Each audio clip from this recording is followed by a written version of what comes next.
So the reality is, at the workplace, are you a dedicated Muslim? You know, we have doctors, lawyers, accountants, and so many people. One is to have a doctor who is a Muslim, and the other is to have a Muslim doctor. There is a difference between the two. Why? One, he is conscious of his Islam, and he is conscious of leaving that Islam in the hearts of everyone he interacts with or she interacts with. Conscious of it. And the other is a professional who is trying to hide the fact that they are Muslim, but they are Muslim. Allahu Akbar. Big difference between the two. You want to be a productive Muslim, do not shy away from being Islamic. Your name is Abdul Aziz, say it is Abdul Aziz. Do not say it is Zizi. It's a reality. May Allah protect us. That's just one example. There are so many different examples. If you are proud of your Islamic identity, automatically you are part of being a productive Muslim. You've already started the stage. Why? Because all of us have a capacity. Every one of us has a gift from Allah. Some have recognized their gifts and some haven't. All of us have the capacity to contribute, and we are contributing.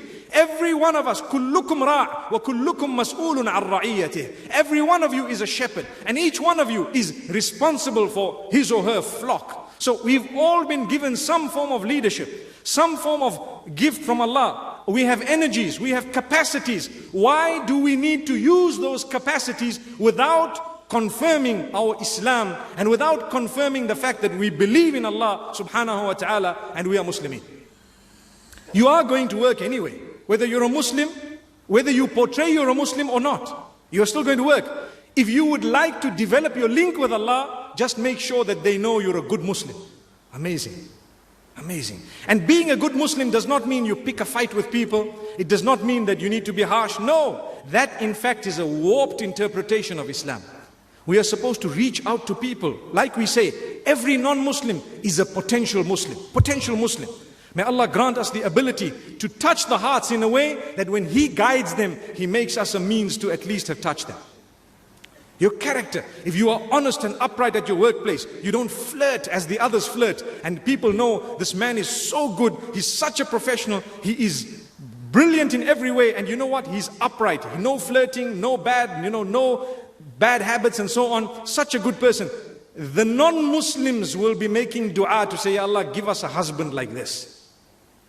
They will be making dua in their own way.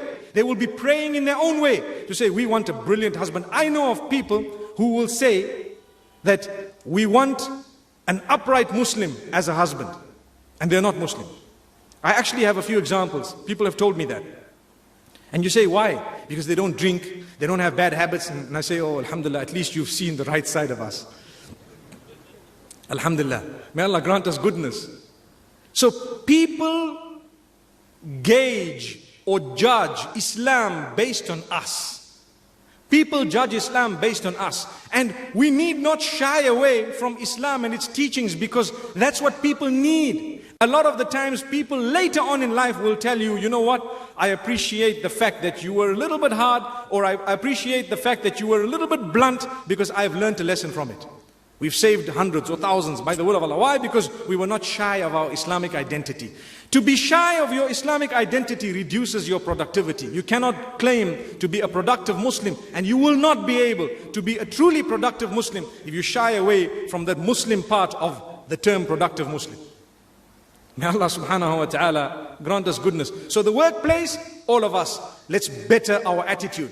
Let's become disciplined. You are on time. Why? As a Muslim, it should be so easy for you to come. If your work kicks off at 8, 5 to 8, the Muslims are there. Why? Because you read your salah. I can be disciplined for Allah subhanahu wa ta'ala by never missing a single salah 5 times a day. Work, I only have to go there once a day. Why can't I arrive on time at least? But today they tell you, you know what, he's a Muslim, 8 o'clock. He'll probably come by about 9, he might be here. Is that the attitude? I hope not in this country. But in some places that is the attitude. They tell you this is Indian mean time. You say, I've never heard of that. What does that mean? That means the time is mean. What does that mean? That means it's very bad. You know, mean means mean, you know.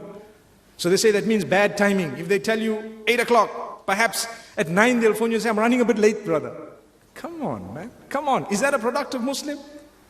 If you give someone a word, be there in advance. If you're going to be delayed, well before the timing, inform them, listen, we will be slightly delayed by the will of Allah. Do you know, I was told this evening's talk will start off at 8. We started at 5 to 8. That's Emirates time, mashallah.